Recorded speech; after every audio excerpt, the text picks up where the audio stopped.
अस्सलाम वालेकुम, मेरा नाम है जहाज़ेब हाशमी और ये है Toyota land cruiser V8 AXG 2013 model. ये लैंड क्रूज़र V8 की 200 सीरीज है जो कि वर्ल्ड वाइड 2007 से 2021 तक आई है। 21 में इस गाड़ी की 300 सीरीज आ गई। मैंने उसके रिव्यूज भी किए हुए हैं और उनके कंपैरिजन भी किए हुए हैं इस जनरेशन के साथ, और वो रिव्यूज आप हमारे चैनल पर देख सकते हैं। ये स्पेसिफिक कार LC 200 सीरीज है और AXG है। इससे पहले मैंने ZX के काफी सारे रिव्यूज किए हुए हैं, लेकिन ये गाड़ी AXG है। इनमें क्या डिफरेंसेस हैं मैं सब कवर करूंगा। और बाय द वे ये गाड़ी 13 मॉडल है, यानी कि फर्स्ट फेसलिफ्ट। इसको कन्वर्ट किया हुआ है 2018 वाली शेप में, और ये गाड़ी है भी 18 ही इंपोर्ट। खैर, इसमें कौन कौन से पार्ट्स चेंज होते हैं, AXG में ZX से क्या डिफरेंसेस आते हैं, मैं सब कुछ कवर करने वाला हूँ इस रिव्यू में। और इस गाड़ी की डिमांड 2,75,00,000 है। ये गाड़ी साइकिल मोटरस्पोर्ट के पास अवेलेबल है, और अगर आपने इसके बारे में कोई इन्फॉर्मेशन लेनी है तो आप इस दिए गए नंबर पर कॉल कर सकते हैं, या फिर आप साइकिल मोटरस्पोर्ट को विजिट कर सकते हैं, जो कि रावलपिंडी में DSC2 के गेट 1 के ऑपोजिट लोकेटेड है। साइकिल मोटर्स की टोटल 2 ब्रांचेस हैं, एक ये वाली और फिर एक रावलपिंडी में मरी रोड पे लोकेटेड है। इन दोनों ब्रांचेस पे गाड़ियों की बाइंग एंड सेलिंग के साथ साथ गाड़ियों के काम भी किए जाते हैं, जैसा कि tints, wraps, ceramic coating, PPF, graphene coating, और इसके अलावा यहाँ पे गाड़ियाँ फेसलिफ्ट भी की जाती हैं। यहाँ पे ऑलरेडी 2009, 10, 11, 12 वाली V8 को इसमें कन्वर्ट किया गया है कई बार, और इसके प्रोजेक्ट्स भी हमारे पेज पे पड़े हुए हैं। So, गाड़ियों की मॉडिफिकेशन के किसी भी तरह के काम के लिए cycle motorsports is the place. Overall it's a great V8 and today I am going to review it. Let's start with the exterior of this car. Looks के लिहाज से ये गाड़ी बिल्कुल LC 200 2018 मॉडल वाली जैसी लग रही है, और इसकी वजह ये है कि इस गाड़ी को फेसलिफ्ट किया हुआ है।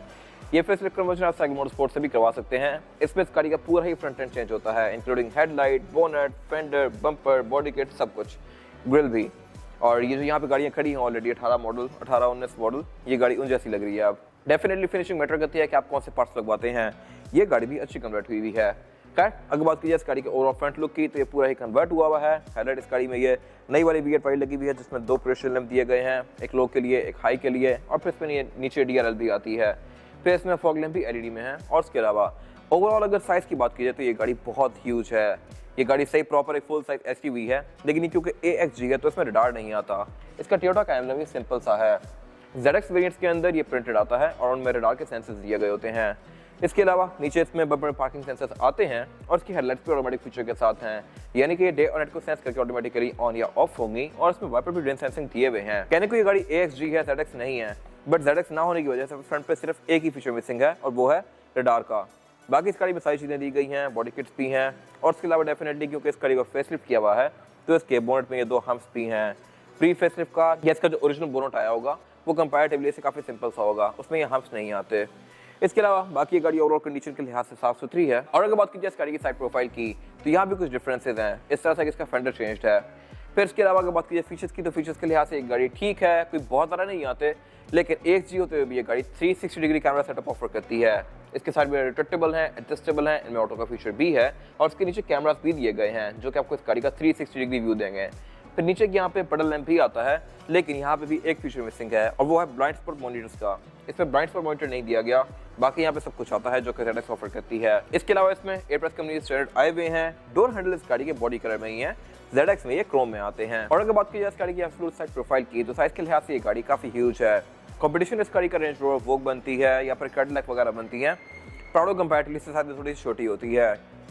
ये गाड़ी क्योंकि 2013 मॉडल है, तो इसमें जो डोर की मोल्डिंग्स हैं ये नई वाली V8 से थोड़ी सी कम थिक हैं। इसमें क्रोम की फिल्स काफी पतली दी गई हैं, जबकि इस गाड़ी को जब फेसलिफ्ट कर दिया गया था तो उसकी डोर की मोल्डिंग्स भी ज़्यादा थिक कर दी गई थी, मोटी कर दी गई थी, और इसके डोर हैंडल्स भी काफी पतले से हैं।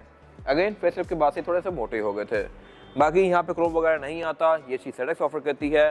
रेयर विंडो इस गाड़ी की प्राइवेसी वाली हैं, और इसमें ऊपर ये फिर रूफ रेल्स भी दी गई हैं जो कि इस गाड़ी में एक SUV वाला टच ऐड करती हैं। इसमें डोर स्टेप भी आता है, इसमें लाइट भी दी गई है, और इसके अलावा इस पर रिम भी चेंज करके 20 इंचेस के डाले हुए हैं। AXG के रिम थोड़े सिंपल से आते हैं। और अगर बात की जाए इस एंड की, तो ये ब्लैंक है, इसमें फ्यूल टैंक राइट साइड पे आता है। इसके अलावा इसमें काफ़ी बड़ा क्वार्टर ग्लास दिया गया है, और इसमें थर्ड रो सीट्स भी आती हैं। AXG भी प्रॉपर एक 7 सीटर SUV होती है, तो इसमें थर्ड रो पैसेंजर्स के लिए यहाँ पे प्रॉपर विंडोज दी गई हैं।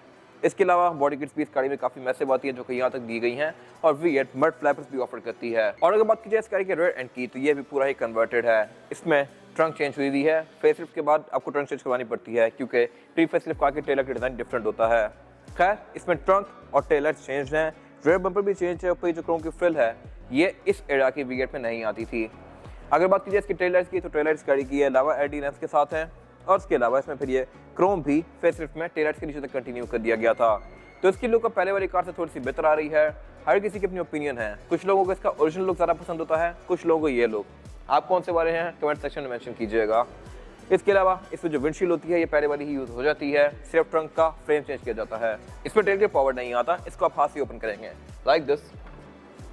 और टेल गेट LC 200 सीरीज में स्प्लिट में आता है, यानी कि ऊपर वाला पोर्शन ऊपर और नीचे वाला पोर्शन अलग से नीचे आता है इस तरह से। और आप यहाँ पर चढ़ के बैठ भी सकते हैं। जब इस गाड़ी का अगला वर्जन आ गया LC 300 सीरीज, तो उसमें टेल गेट स्प्लिट पे नहीं आता, अब उसका एक ही पीस ऊपर जाता है और आप उसमें चढ़ के इस तरह से नहीं बैठ सकते। तो मेरे ख्याल से वो एक वियर्ड चीज़ है। ये काफ़ी अच्छी चीज़ थी बट टोयोटा ने अब खत्म कर दी है। इसके अलावा ये गाड़ी टूल किट यहीं पे ऑफर करती है। इस नीचे दिए गए कंपार्टमेंट को अगर आप उठाएंगे तो यहाँ पे इसकी टूल किट दी हुई है। और इसके अलावा बैक पे इस गाड़ी के थर्ड रो सीट्स दी गई हैं, जिनको आप मैनुअली अनफोल्ड करेंगे लाइक दिस और फोल्ड भी। यहाँ पे एक ये हुक दिया गया है जिससे आप इसको खोल के यहाँ पे बैक पे 2 और लोग बिठा सकते हैं। और अगर आपने इसको फोल्ड करना है तब भी सेम प्रोसेस है। इसको आप यूं गिराएंगे और मैनुअली फिर इस तरह से ऊपर उठा के इसको फोल्ड कर देंगे। इस एरा में ये जो थर्ड रो सीट्स हैं ये सिंकिंग वाली नहीं आती थी, ये साइड पे फोल्ड होती हैं और ट्रंक का अच्छा खासा एरिया ले जाती हैं। LC 300 में ये सिंकिंग वाली दे दी गई, जैसा कि 2018 की प्राडो में आते थे। खैर, इसके अलावा ट्रंक कैपेसिटी इस गाड़ी की अच्छी खासी स्पेशियस है, लेकिन अगर आपने इसको और भी स्पेशियस बनाना है तो आप इसकी सेकंड रो सीट्स को भी फोल्ड कर सकते हैं। बाकी इसमें ये वाला पैनल सिंपल सा है, ZX में यहाँ पे स्पीकर्स आते हैं। और इसके अलावा बैक पे ये गाड़ी वाइपर ऑफर करती है, ऊपर स्पॉइलर आता है, वॉशर आता है और इसके अलावा यहाँ पे कुछ खास है नहीं। इसके बाद अगर बात कीजिए इस गाड़ी के इंटीरियर की, तो ये गाड़ी बेज रूम के साथ है, जो कि मेरे ख्याल से काफी ब्राइट लगता है और मेरी ओपिनियन में ये ज़्यादा बेहतर है क्योंकि इसमें आपको थोड़ी सी ब्राइट फीलिंग आती है। बाकी इस एरा की ZX हो, AXG हो, इनमें वुड की ट्रिम्स ऐसी ही दी गई थी। मेरे ख्याल से थोड़ा सा ओवरकिल है, बाकी हर किसी की अपनी चॉइस है, कुछ लोगों को ये काफ़ी अच्छी लगती हैं। खैर, अगर बात कीजिए इस गाड़ी के स्टीयरिंग व्हील की, तो स्टीयरिंग व्हील का इस पूरी कार की तरह काफ़ी जॉइंट है और इसमें लेफ्ट को जो कंट्रोल्स दिए गए हैं मल्टीमीडिया सिस्टम के हैं। राइट को जो कंट्रोल्स दिए गए हैं कॉलर टर्न डिक्लाइन करने के हैं और इसके अलावा डिस्प्ले में नेविगेट करने के हैं। यहाँ पे कोई खास कंट्रोल्स नहीं आते, ZX में कंट्रोल ज़्यादा दिए गए होते हैं स्क्रीन के बीच में नेविगेट करने के। खैर, इसके अलावा इसमें क्रूज भी आता है जो कि एडॉप्टिव नहीं है, ये सिंपल है। और इसके अलावा अगर बात की जाए इस गाड़ी के हेडलाइट के कंट्रोल की, तो इसमें हाईलाइट ऑटोमेटिक आती हैं और वाइपर भी। अगर बात की जाए इस गाड़ी के मीटर की, तो मीटर भी फेसलिफ्ट के बाद चेंज कर दिया गया था। इसकी लुक काफी डिसेंट सी है, ये ब्लैक और व्हाइट के कॉम्बिनेशन के साथ है, जबकि प्री फेसलिफ्ट कार का मीटर थोड़ा सा ग्रीन सा था, ग्रीन ब्लू सा, तो मेरे ख्याल से ये उससे बहुत बेहतर है। खैर, इसमें 2 में डायल दिए गए हैं, एक RPM का और एक स्पीडोमीटर का। ये क्योंकि पेट्रोल इंजन वाली कार है तो इसका RPM 5.9 पे जाकर रिलाइन करता है और इसके अलावा इसकी स्पीड लिमिट भी 180 तक है। फिर इसमें जो MID डिस्प्ले दिया गया है ये कंपैरेटिवली पिछली V8 से बहुत इंप्रूव्ड है, इस तरह से कि ये पिक्सेलेटेड नहीं है, पहले पिक्सेलेटेड सा आता था। यहाँ पे आपको गेयर्स इंडिकेट करती है, ट्रेस, एवरेज किलोमीटर पर लीटर और इसके अलावा फिर गाड़ी की रेंज किस फ्यूल में कितना चलेगी। इसके अलावा यहाँ पे गाड़ी गेयर्स इंडिकेट करती है और फिर इसका ऑडोमीटर इंडिकेट करती है। इसमें एयर सस्पेंशन का डिस्प्ले नहीं आता जो कि इसके बड़े वर्जन में दिया गया होता है। खैर, इसके अलावा अगर बात की जाए इस गाड़ी के मीटर की हाउसिंग की, तो ये नॉर्मल सी ही है और डैशबोर्ड के सेंटर में एक ग्रिल दी गई है जो कि इसके सबवूफर की है। ये गाड़ी साउंड सिस्टम अच्छा ऑफर करती है बट स्टिल ZX में इससे ही बेहतर आता है।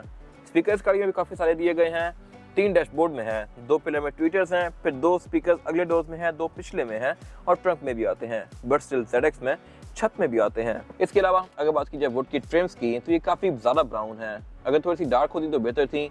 यही ब्राउन ट्रिम्स इसके स्टीयरिंग के बीच में भी दी गई हैं और उसके अलावा सेंटर में भी कंटिन्यू की गई हैं। इसको जो फेसलिफ्ट किया गया दोबारा से 2016 में, तो इनको सिल्वर कर दिया गया, वो लोग काफ़ी बेहतर है। खैर, इसके अलावा स्टीयरिंग व्हील मेमोरी फंक्शन के साथ आता है। अगर मैं इस गाड़ी को बंद करूँगा तो ये स्टीयरिंग व्हील वापस ऊपर जाएगा, अगर मैं ऑन करूँगा तो ये नीचे आएगा मेरी सेट की गई हाइट के लिहाज से। इसके अलावा फिर इसमें 4 इवेंट्स दिए गए हैं, इन चारों इवेंट्स के अंदर क्रोम भी आता है। इसके अलावा सेंटर में फिर एक मल्टीमीडिया स्क्रीन दी गई है जो कि aux, navigation, bluetooth, CD, USB इस तरह के सारे फीचर सपोर्ट करती है और इसके अलावा क्लाइमेट कंट्रोल का डिस्प्ले भी आपको यहीं पे देगी। फिर यहाँ पे गाड़ी आपको कार की स्टैट्स भी शो करवाती है। इसके अलावा आप अगर बैक स्क्रीन इस गाड़ी में आती हो तो उसको यहाँ से बैठ के ऑन कर सकते हैं, जो कि इस कार में फीचर लिया ही नहीं गया। खैर, स्क्रीन के ऊपर एक पतली सी स्क्रीन दी गई है जहाँ पे गाड़ी आपको क्लाइमेट कंट्रोल का डिस्प्ले शो करवाती है। By the way, climate control ये गाड़ी 4 जोन ऑफर करती है, इसमें 2 फ्रंट पे दी गई हैं, 2 बैक पे दी गई हैं। इसके अलावा उससे नीचे फिर ये कुछ मल्टीमीडिया कंट्रोल्स दिए गए हैं, फिजिकल पुश स्टार्ट दिया गया है इसका और 4x4 की सिलेक्शन दी गई है। इसमें जो 4x4 की सिलेक्शन है वो है H4 और L4, इसमें 2 वाला कोई ऑप्शन है ही नहीं, ये गाड़ी ऑल टाइम 4x4 है।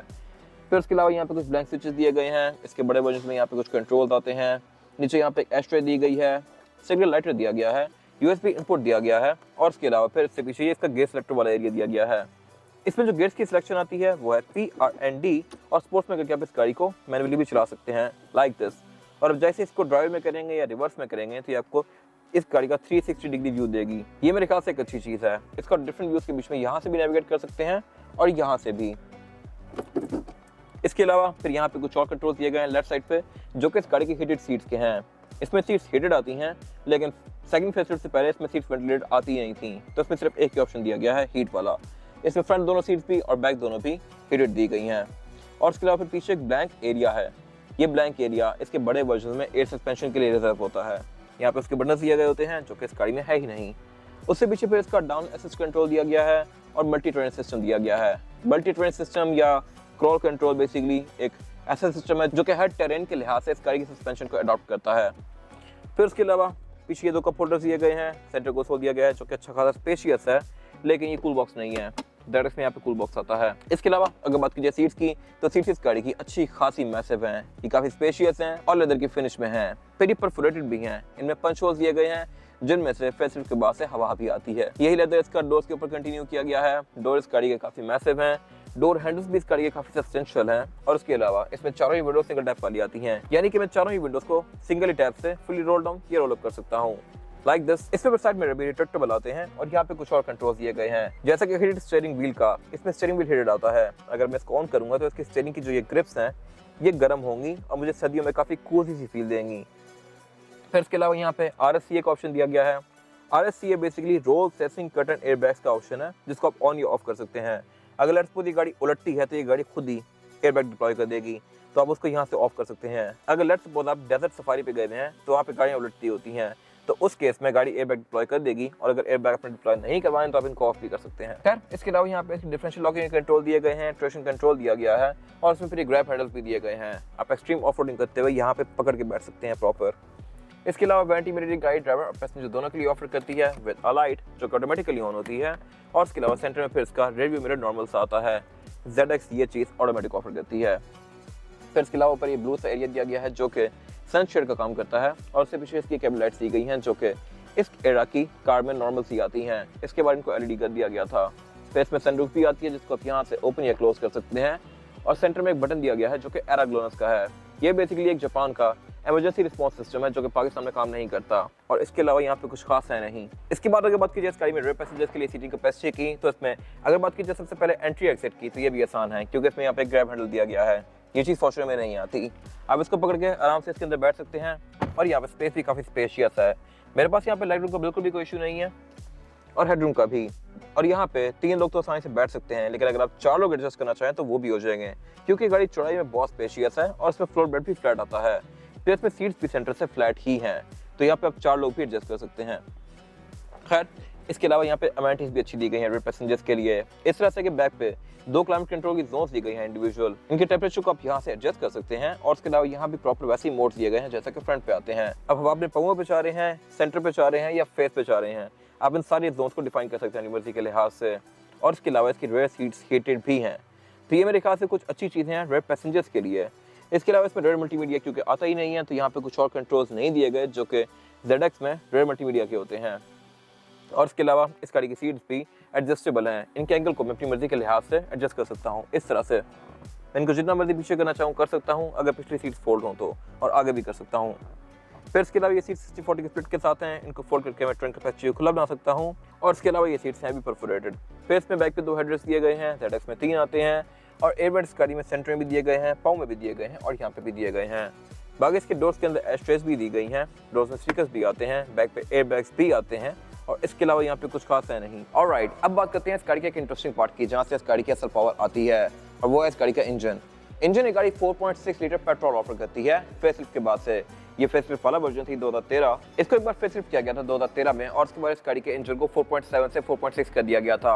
ये गाड़ी 4600 सीसी पेट्रोल इंजन के साथ आती है, और ये गाड़ी 284 हॉर्स पावर प्रोड्यूस करती है, जो कि सफिशिएंट परफॉर्मेंस फिगर है इस बॉडी साइज के लिहाज से। और उसके अलावा ये इंजन V8 है। इसके बैक पे V8 का बैच आता है, जिसकी वजह से लोग इस गाड़ी को V8 ही कहने लग गए, बट ये गाड़ी है LC200 सीरीज।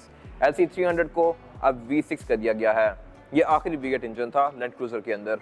खैर पावर के लिहाज से ये गाड़ी बहुत सफिशिएंट है। ये गाड़ी ऑल टाइम 4x4 है। ट्रांसमिशन इस गाड़ी में 8 स्पीड आती है और ऑटोमेटिक ही है। और उसके अलावा ये गाड़ी आपको तकरीबन 4 से 5 तक की एवरेज देगी अगर आप इसको नॉर्मल यूज़ करते हैं शहर में। अगर आप इसको बहुत प्यार से चलाते हैं तो ये गाड़ी 6-7 तक भी जा सकती है। लॉन्ग पे भी ये गाड़ी इसके आसपास ही रहती है। जो कि मेरे ख्याल से बॉडी साइज की गाड़ी के लिहाज से एक अच्छी एवरेज है। आपको MGHS सिविक रिबॉन भी 7-8 की एवरेज दे रही होती हैं, तो मेरे ख्याल से इसके साथ ये एवरेज वर्थ इट है। फिर इसके अलावा इस गाड़ी में ड्राइव मोड्स भी आते हैं, लेकिन एयर सस्पेंशन नहीं आता। एयर सस्पेंशन ZX ऑफर करती है। उसकी कुछ अपसाइड्स भी हैं, कुछ डाउन साइड्स भी हैं। अपसाइड्स ये हैं कि उस गाड़ी की हाइट को आप ऊपर या नीचे कर सकते हैं और उसकी राइड काफी स्मूथ होती है। डाउन साइड्स ये हैं कि उसकी कॉस्ट ऑफ मेंटेनेंस बहुत सारा होती है, तो मेरे ख्याल से ये भी एक अच्छा सस्पेंशन है। खैर, इसके अलावा बोनट के अंदर इसकी इंसुलेशन दी गई है। बोनट इस गाड़ी का हाइड्रोलिक से ओपन होता है और इसके अलावा यहाँ पे कुछ खास है नहीं। इसके बाद अगर बात कीजिए स्पेसिफिक कार के टायर साइज की, क्योंकि इसको अपग्रेड किया हुआ है, तो इसमें जो टायर साइज है ये है 285, 50 और 20। AXG में रिम थोड़ा छोटा आता है। ये ZX का रिम है, तो इसमें टायर साइज भी अब ZX वाला ही हुआ है। खैर, ये 20 इंच का रिम है, जो कि लुक्स के लिहाज से काफी डिसेंट सा है और ये डुअल कॉम्बिनेशन में है, ग्लॉस ब्लैक और एल्यूमिनियम के। फिर इसके अलावा टायर भी इसका में डनलॉप ग्रैंड ट्रैक है, जो कि ओरिजिनल V8 में आता है कंपनी की तरफ से, और ये एक अच्छा टायर है। इसकी लाइफ हाफ रिमेनिंग है, ये आपको 20 से 25,000 किलोमीटर तक एक अच्छा राइड प्रोवाइड करेगा। बाकी इस गाड़ी की आप हाइट को एडजस्ट नहीं कर सकते, वो फीचर ZX में आता है। और इसके अलावा इसमें ऑर्बिटल डिस्क ब्रेक भी दी गई है। हाइट एडजस्ट होने वाला फीचर अच्छा भी है और बुरा भी है। बुरा इस तरह से कि उसकी कॉस्ट ऑफ मेंटेनेंस बहुत ज्यादा होती है और वो होता भी फ्रेजाइल है as compare to this suspension, तो मेरे ख्याल से ये भी एक अच्छा सस्पेंशन है। खैर, इसके अलावा यहाँ पे कुछ खास है नहीं। ये था आज का रिव्यू। अगर आपको ये रिव्यू पसंद आया है तो इस रिव्यू को लाइक कीजिए, मेरे चैनल को सब्सक्राइब कीजिए, और अगर आपके पास गाड़ी से रिलेटेड कोई भी राय है तो उसको कमेंट सेक्शन में शेयर जरूर कीजिएगा, ताकि वो लोग जो गाड़ी लेने वाले हैं वो आपकी राय से फायदा उठा सकें। अपना ख्याल रखिएगा। Thank you.